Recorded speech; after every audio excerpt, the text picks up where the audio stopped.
Is it okay for a man to cheat if a woman is withholding sex and intimacy from him? I'm going to say that I do not consider it cheating. I don't consider it cheating because sex and intimacy is a part of a relationship. When you subtract those from the relationship, you make it a friendship. If y'all living under the same roof and paying bills, guess what? If there is no sex and intimacy, y'all are roommates. You set the temperature for what type of relationship that you want to have. You put people in different categories by the things that you do, right? So if I'm in a relationship and a man steps out on me, but we have not been intimate, whatever the situation is, guess what? I'm not going to be mad because he has needs and I have to respect that. You see what I'm saying? I'm the one that turned it into a friendship when I subtract intimacy and sex from it. And that's my view. I said what I said. And my name is Shada. Is it okay for a man to cheat if a woman is withholding sex and intimacy from him? I'm going to say that I do not consider it cheating. I don't consider it cheating because sex and intimacy is a part of a relationship. When you subtract those from the relationship, you make it a friendship. If y'all living under the same roof and paying bills, guess what? If there is no sex and intimacy, y'all are roommates. You set the temperature for what type of relationship that you want to have. You put people in different categories by the things that you do, right? So if I'm in a relationship and a man steps out on me, but we have not been intimate, whatever the situation is, guess what? I'm not going to be mad because he has needs and I have to respect that. You see what I'm saying? I'm the one that turned it into a friendship when I subtract intimacy and sex from it. And that's my view. I said what I said. And my name is Charlotte. Defendant Charles Harrison admits that he cheated on Cachet and was caught having a threesome. But he claims it was only because Cachet had been withholding sex from him for months. He claims it was only because Cachet had been withholding sex from him for months. This is the book of Sirach, chapter 26, verse 26, in the Good News Translation. A wife who honors her husband will seem wise to everyone, but if she dishonors him by her overbearing attitude, everyone will know that she is ungodly. Fortunate is the husband of a good wife, because he will live twice as long. Kol Holayim La, Abanawa, Yahweh, Bahashim, Yahweh Shai, Bahashim, Rekah, Kodash. Double honors to the elder apostles and elder bishops of Great Millstone who rule well. Salutations to the Akim out there on the highways and the byways. Salutations to the hopeful elect. Salutations to you speckled birds, you Israelite foreigners. And shalom to the Akwaf, sitting and listening in silence as the scriptures say to do so. Sirach, chapter 26, verse 26. In the Good News Translation, a wife who honors her husband will seem wise to everyone, because a wife that honors, reverence, loyal, dedicated, and also too fears her husband, fears and is in submission to Yahweh Shem Yahweh Shai by being submission to her husband. But if she dishonors him by her overbearing attitude, and we see how the women act in these days, back talk shit, get in your face, try to belittle you as much as they can, attempt to embarrass you in society and public places, establishments, etc., man. Okay, false accusations, false claims. Okay, getting Title 4D, which is child support, put on you. Calling the slave patrol, aka the authorities, the police, whatever you want to call them. All right, that's an overbearing attitude, man. Having a careless spirit and not worrying about the outcome when it involves something against you. Everyone will know that she is ungodly. Fortunate is the husband of a good wife, because he will live twice as long. And that's a proven fact, man, that a man that has a stress-free and loving and enduring and humble and sincere and meek, contrite wife lives longer, man. Okay, but the basis of this lesson is just to show which will prove through scripture, that you cannot hold sexual relations from your husband, and also with the husband, you cannot withhold sexual relations from your wife. But it also shows you, women, that you have to be in subjection in everything in life to your husband, man. Okay? Your body doesn't belong to you. All right? But let's continue. Let's go to the book. Because there's one thing that, again, which I stated, to honor your husband goes into what? Respecting him. Being loyal, being dedicated, and also, too, having that fear towards your husband. Having that fear of the repercussions of your actions. Having that fear of losing your hedge, your protection, your guidance, your king, your Lord, man. Okay? Your woman should also fear you. And I just don't only mean in the concept of, to be terrified of you. I also mean fear of losing you. Fear of not being with you. Okay?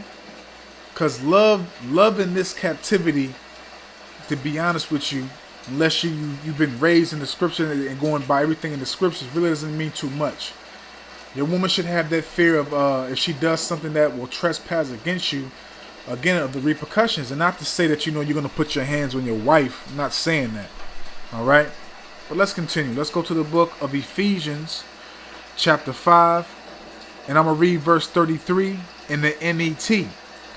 Nevertheless, each one of you must also love his own wife as he loved himself. And, we must love our wives as we love ourselves, man. You're going to take care of your temple, your physical, your mental, and your spiritual. You're going to make sure that your diet is correct, that you're healthy, and amongst other things too. So, you're going to treat your wife with that same type of you're going to treat your wife with that same type of consideration, man. Love. So again, Ephesians chapter 5 verse 33 in the NET. Nevertheless, each one of you must also love his own wife as he loves himself. And the wife, now listen, this is important. And the wife must respect her husband. Now, it didn't say maybe she should respect her husband.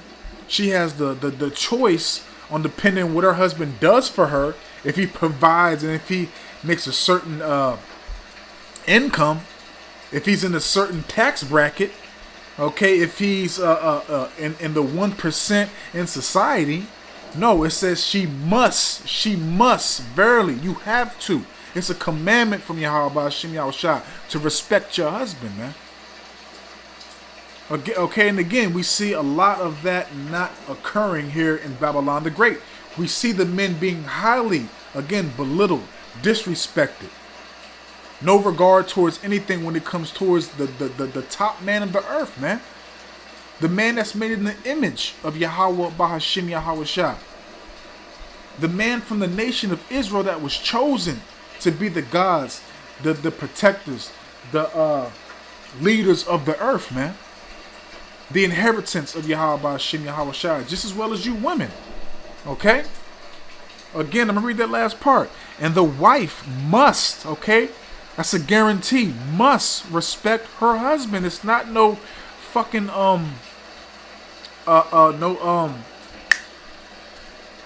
the word I'm thinking for? It's right on the tip of my daggone tongue. It's not no qualifications for that must. No, it has to be so. It's not no goddamn, well, what if he isn't doing this? What if he isn't doing that? No, you must respect your husband. All right? But let's continue. Let's go to the book of Proverbs. And I'm reading these in different translations so they can be direct and clear and straight to the point for you Israelites, man. Especially for you newcomers, so you can understand it easier, man. So this is going to be the book of Proverbs, chapter 31 in the NIV. And I'm going to start off at verse 10. A wife of noble character.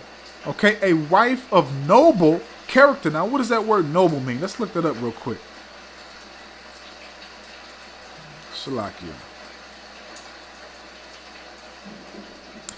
It says, having or showing fine personal qualities of high moral principles and ideas. Again, noble. Having or showing fine personal qualities or high morals, or high moral principles and ideas. Okay, so and idols. So again, Proverbs 31 in the NIV, verse 10. A wife of noble character, who can find? She is worth far more than rubies. Her husband has full confidence in her and lacks nothing of value. Okay, and lacks nothing of value. And what is one of those values that he has to get from his wife? What is one of those comforts? One of those things that a man values from his woman, man, is sexual intimacy, sexual relations, man. Okay, me as a man and as other brothers that I know, just in general, a man likes to have sex with his woman. Okay, but in Babylon the Great, you have been given the power to deprive, to withhold that intimacy from men. And then also to use this bullshit statement of cheating, which doesn't exist. The only thing that exists is adultery. Okay, and as you saw in the last little clip with the man in Judge Mathis, it was off for him to be having a threesome with two women. That's off. But as far as him saying he cheated, that's bullshit.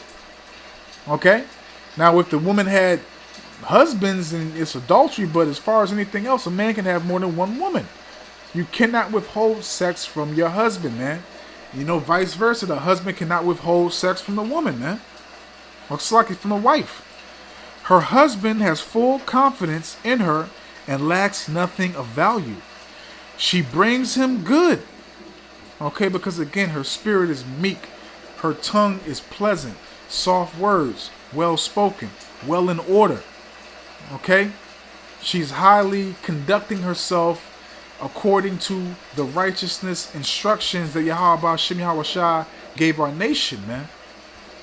Okay, she's playing her role as the helpmeet, providing for the household, taking care of the children, and making sure her husband is well taken care of. And also, too, of course, the husband's going to make sure the wife is taken care of. All right? She brings him good and not harm. Okay, and just to make one notification, an example of harm, that could be your mouth. You always have to try to have the last word, or to put in the input. At that point, it may seem valuable to you, but later on down the line, when you think about it, it was a worthless point to even speak about, or even to bring up. Your attitude in your mouth, man. That's a very, very big thing when it comes to men, man. Especially when it comes to, just having peace, man. Your mouth is harmful in how you just have no regard of what you say, man. You just spew out all types of madness, man. All the days of her life, man. Okay? So let's continue. Let's go to the book of 1 Corinthians, chapter 7. And like I said, I'm going to read these in different translations so they can be more understandable and straight direct. 1 Corinthians chapter 7. I'm going to start off at verse 1 in the NIV. Now for the matters you wrote about, it is good for man not to have sexual relations with a wife. And in this day and age, man, if you're able to, it might be a young man that come in the truth, might be a virgin. I don't know per se, but if you have enough willpower and strength, hey, man, maybe it might not be such a bad idea not to deal with women in general, just to stay focused on the ministry, just to stay focused on the work of Yahweh Shem Yahweh, man. Okay? Verse 2. But since sexual immorality is occurring, each man should have sexual relations with his own wife, and each woman with her own husband. The husband should fulfill. Salaki, is this the one I wanted? Hold on. Salaki, I'm sorry. Let me grab the NLT. Salaki, forgive me. I meant to grab the NLT. So this is 1 Corinthians chapter 7 from the top in the NLT. Now regarding the questions you asked in your letter, yes, it is good to abstain from sexual relations. Verse 2. But because there is so much sexual immorality, each man should have his own wife, and each woman should have her own husband. The husband should fulfill his wife's sexual needs. Okay, so you should be, balls deep in that box, man. You should be, hey, look, man, you should be laying it down, man. All right. Your wife shouldn't have no need to go be with another man. Okay, again, you should just as well as the wife cannot withhold sex from the husband should not withhold sex from the wife, man. Thus saith the Bible, which we're going to read right now, man. Okay? That thing should be sore when you done, Jake. So nobody can touch it. She gotta let that thing. She gotta let that thing soak for days, man. Okay? And I speak from personal experience, man. Okay? Verse 3. The husband should fulfill his wife's sexual needs, and the wife should fulfill her husband's needs. So again, you women, going to you women now. Your man, when he wants it, and if it's, let's say he wants it before he goes to work, his balls should be empty. And as a matter of fact, you should make it part of your daily task if you can. Well, Salaki, you won't be able to because it won't be a part of your daily task because you're going to have that cycle sometime in each month. But if you can and you're up to the task, you should make it part of your agenda daily. Before he leaves the house, his balls are empty, man. He has a clear mind, man. And, again, that's something too, that he has a clear mind going out, because he bust one off before he left. Obviously if you with that man, he satisfies you, and you're satisfied too. So you can go about having a good day. All right. Verse 4. The wife gives authority over her body to her husband. Did you hear that? The wife gives authority over her body to her husband. And let's look at that word authority real quick, just for edification's sake. Okay, it says power, authorization. The power or right to give orders, make decisions, and enforce obedience. Woo! Let me read that again. The power or right to give orders, make decisions, and enforce obedience. Okay, that's beautiful. And that's what you do. Okay, again, 1 Corinthians chapter 7, verse 4 in the NLT. The wife gives authority over her body to her husband, and the husband gives authority over his body to his. So like in the husband gives authority over his body to his wife, man. Okay? Plain and simple. Don't got to break that down. Verse 5. Do not deprive. Let's look up that word deprive real quick. We gotta get to the nitty gritty, man. We gotta make sure that everybody understand what's being said. Okay, deprive, which means deny a person or place the possession or use of something. Do you hear that? Deny a person or place the possession or use of something. So don't deprive your husband of getting his rocks off, and don't deprive your wife of being pleasured, man. Of her getting her her climax off, man. All right. Do not deprive each other of sexual relations unless you both agree to refrain from sexual intimacy for a limited time, so you can give yourselves more completely to prayer. Afterward, you should come together again so that Satan won't be able to tempt you because of your lack of self-control. So if y'all do, again, as it's stated, which is clear, want to withhold from sex, you come to an agreement about while you withhold each other from sex and what you're doing, whether it's praying or fasting, or whatever the case may be, whatever you and your wife or you and your husband decide to do, that's between y'all. But y'all come to an agreement, we're going to go for this long, and then we're going to come back together and we're going to break it, whatever it may be, all right? Now let's go here, because this is what we also have to acknowledge too, man, okay? Sirach chapter 25, verse 1. In 3 things I was beautified and stood up, both beautiful before the Most High in men.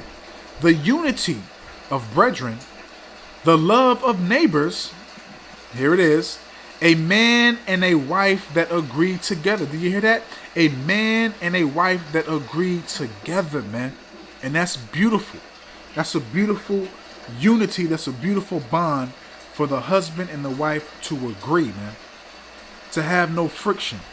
To have no, of course you're going to have, sometimes where it's going to be slight disagreements or slight things that might occur to bring up certain situations, but it's not going to be intense. It shouldn't be overwhelming or bad, okay? But 90 to 95% of the time, you should always agree. And we obviously know that in this corruptible, weak flesh, you're going to have those occurrences that are going to happen when, situations are going to have to be resolved logically, okay? Well, you might not agree for whatever the reason is, man. Okay, so let's keep on moving on. Let's go back to 1 Corinthians, because I want to make another point here. Chapter 11, and I'm gonna read verses 7 to 9. 1 Corinthians chapter 11, starting off at verse 7. For a man indeed ought not to cover his head, for as much as he is the image and glory of the Most High. Now that's talking about, a man prophesying and praying, his head should not be covered. Okay, but that's not part of the lesson. The reason why I'm starting right there is because I want to read this part in verse 7. But the woman is the glory of the man. Okay, the woman is the glory of the man. So imagine how the nations look at our woman. So the nations look at our woman as sluts, whores, out of control, masculine, okay, wicked, evil, no standards, no respect for themselves, man. So if the nations look at our woman as some of those statements that I just made, so like some of those examples that I just made, then imagine how they look at the men: weak, feeble, okay, little boys, not men at all. Have no control over their offspring, over their women, over their nation, and amongst other things too, man. Okay, but again, also going into this lesson, but it says again, but the woman is the glory of the man. You're the glory of the man. So with you being the glory of the man, you have to submit to the man. You have to understand your role, and you have to know that one of your roles, again, a man. One of the ways that a man shows love.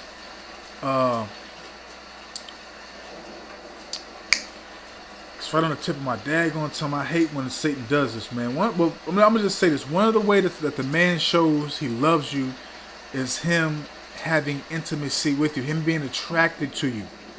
Okay, and again, personal experience, man. Just as example, with my wife. I've always wanted to lay with my wife. Always wanted to have that sexual intimacy with my wife, not only because of the attraction, because of the love. Okay, and that's one way that a man shows that he loves you. He always wants to have sexual intimacy with you. Verse 8. For the man is not of the woman, but the woman of the man. Neither was the man created for the woman, but the woman for the man. Okay, you were made to be in a possession, a helpmeet, a pillar of rest, comfort for the man. Okay. And again, one of those comforts is sexual intimacy, sexual relations. Okay, doing the nasty, however you want to say it, knocking the boots, man. All right. And you women have the power in this captivity, in this society, to withhold sex from the men, and then get mad when a man lays down with another woman, man. And the only way that's wrong is if that woman has a husband. But if she doesn't, that is not wrong. A man can have as many women as he wants. All right? Because Esau has give you the delusion and the bullshit philosophy that wine that you drink, that a man is supposed to be with one woman and you're supposed to be put on the pedestal, and the man's supposed to wait hand and foot to you and be your servant.